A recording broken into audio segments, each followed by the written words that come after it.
I would like to start by telling you that this is my own true story of the amazing kittens that survived against all odds. There are two parts to this story, so stay to the end to understand why these two precious kittens survived. We called the kittens the twins and named them Zuzu and Razor. Zuzu after the character in It's a Wonderful Life, and Razor because she had nails as sharp as a razor blade, identical in every way except for the delicate white tip adorning one tiny tail. This story proves to me that there is a higher power and a reason they were chosen to live. Their life was saved so they could save the life of another. Please share this story. Someone may just need to hear this today. The first picture is the real picture taken by me of my two girls. It was a brutally cold December morning with -50 below zero wind chills, which is just part of our winters here. As usual, my husband went out to feed the horses before work. He returned moments later, holding two tiny, frozen, and seemingly lifeless kittens. "I think one is still breathing," was all he had time to say before rushing off to work. There I stood, two fragile, still bodies in my hands. He was right. One felt like it had already slipped away, while the other held on to life by the faintest thread of a heartbeat. Instinct took over. I quickly heated a rice bag, lined a box with blankets, and nestled the kittens inside, desperate to warm their tiny bodies. Not knowing what else to do at 5 o'clock in the morning, I waited until the first hint of dawn. At 6:30, I called our neighbor, who's a veterinarian. I asked him if he could stop by on his way to work and see if there was anything he could do. He arrived, his touch gentle as he examined them, but his subsequent shake of his head was heavy with sorrow. "They're too far gone," he said softly. "There's nothing I can do." Refusing to give up, I held them close, my hands moving in small, insistent circles, massaging their frozen limbs. I tried to feed them milk with a dropper, but they remained unresponsive. Wrapped in warmth, they were still silent. Then I had an idea. My daughter had recently given birth and was breastfeeding. I immediately called her, the question feeling almost absurd. "Could I have some of your breast milk?" Her initial surprise gave way to a mother's understanding, and she readily agreed. Drop by precious drop, I gave the life-giving human breast milk to the kittens.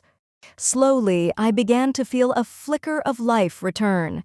Every half hour, more breast milk, more gentle massage, and the comforting heat of the rice bag. Slowly, subtly, I felt a change, a tiny twitch, a barely perceptible movement. Life was returning. They were moving. By 3:30 that afternoon, when my husband came home, a scene of pure joy greeted him. Those two little kittens were scampering around the kitchen floor, playing. They had defied the odds, never even catching a cold. They grew into healthy, strong cats, so full of life. How we loved those kittens. They became part of our lives and home, bringing us countless moments of joy and companionship. But their story doesn't end there. What became of these tiny survivors is quite remarkable.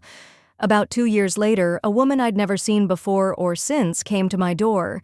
This never happened before or since. She asked if we had any kittens to give away. I said, "No. I'm sorry, we don't." Then she saw Zuzu and Razor behind me and remarked that she would love to find kittens just like them. She explained her reason. Her brother was devastated by a recent divorce after many years of marriage, his depression so profound she feared he was losing hope. She thought maybe a kitten, something to come home to, might offer solace without the constant care a dog would require. My heart ached for this man I didn't even know. Looking at my two girls, I felt a sudden understanding. Someone needed their love, and perhaps this was the reason they had fought so hard to live.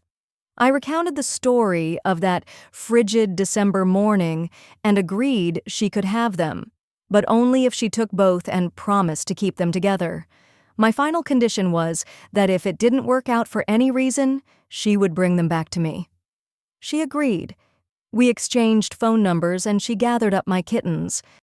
She walked to her car with my girls in her arms, leaving me standing at the door, tears streaming down my face as I watched them drive away.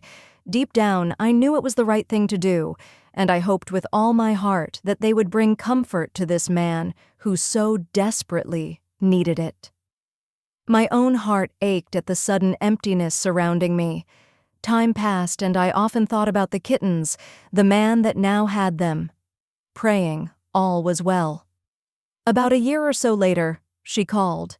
Her voice was filled with gratitude. She thanked me for giving up my kittens, telling me that those two small cats had become her brother's entire world. They had pulled him from his deep depression, and he loved them dearly. I believe there's always a reason for everything. We may not always understand those reasons, but I truly believe there are no coincidences, only God's plan. These two little kittens, saved against impossible odds, went on to save someone else in their own special way. Sometimes miracles come in the most unexpected packages.